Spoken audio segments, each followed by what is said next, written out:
In front of me is Samsung Galaxy M15 and today I would like to show you how you can use one-handed mode. Begin by launching settings and scrolling all the way down to access advanced features.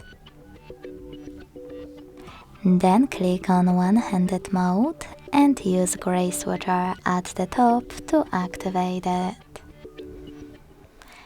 Then click on one of those options to pick the best one to reduce display size with gesture or a button.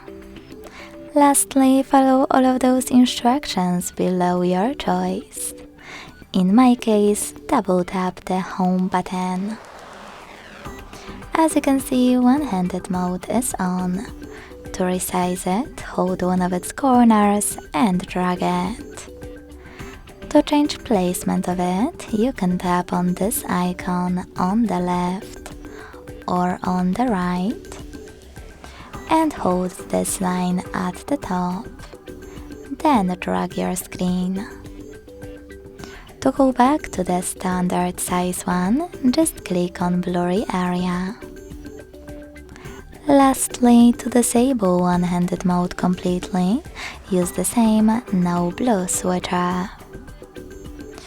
Thanks so much for watching. If you enjoyed this video, don't forget to leave a like, comment and subscribe. Bye!